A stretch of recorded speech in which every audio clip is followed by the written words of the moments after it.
I try to think about what I'm going to be thinking about during the race. I try to figure out, when I'm going to be tired, what I'm going to say to myself. I'll say, Casey didn't quit, Luke didn't quit, so you can't quit.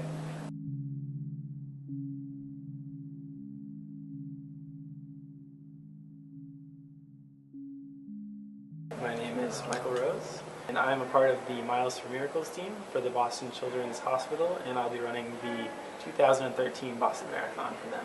It started 2 years ago with a friend of mine named Luke, and he was diagnosed with brain cancer, and he was being treated at Boston Children's Hospital. He was a great baseball player. His goal in life was to play as a catcher for the New York Yankees.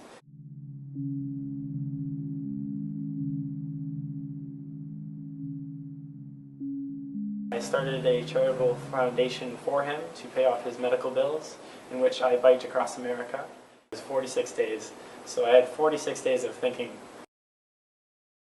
It was a lot of thinking about, if things were different, I could be Luke. Like, I could be suffering from cancer. It kind of helped, focus the pain or sadness in a different way. It turned it into something that, it could be meaningful. It could impact people.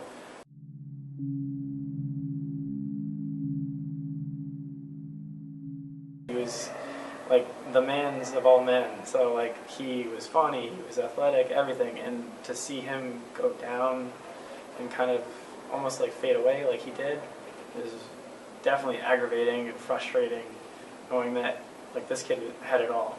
He was going to be the catcher for the Yankees, and now he's fighting for his life.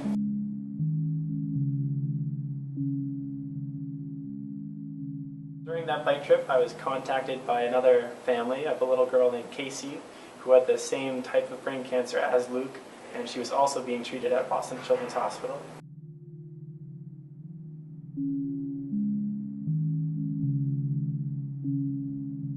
I would just go visit her all the time. We'd do anything from going shopping in the hospital to going on lunch dates. I always have her bracelets on, I have Luke's bracelets on. So I kind of have those things to always think about them as I'm running. It was tough. Near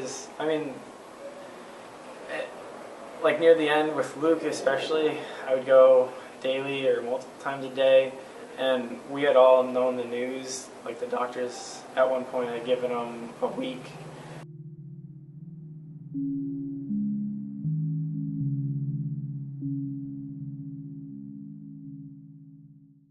I could leave and it could be it. I could not go back, or he won't be there when I go back.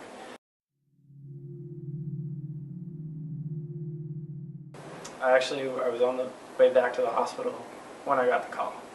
So literally from here to the hospital is about 5 minutes, so I could have been there. And that morning I didn't say goodbye. I just told them I'd be back later. I probably walked around outside in a snowstorm for a good hour, 2 hours. It was just really tough.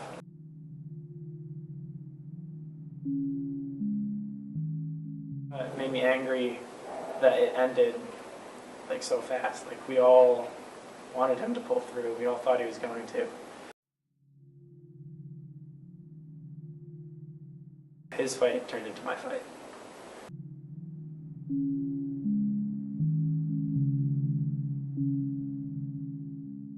Casey was over the summer, and near the end she had actually drifted kind of off to sleep. She was sleeping, and she wasn't really there. I'm actually going to be sewing part of her blanket onto my jersey that I'll be running with.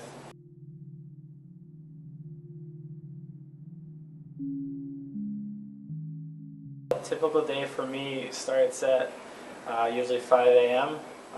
So I'll get up and I'll go for a run. I'll probably roll over and turn the alarm off and think to myself, can I take this day off? Do I really have to run? I have actually a picture of Casey on my bedside table. So as soon as I turn off my alarm, there's a picture of her sitting right there. So it's kind of I have to get out of bed. There's no way I can take a day off. So that's kind of what gets me up in the morning.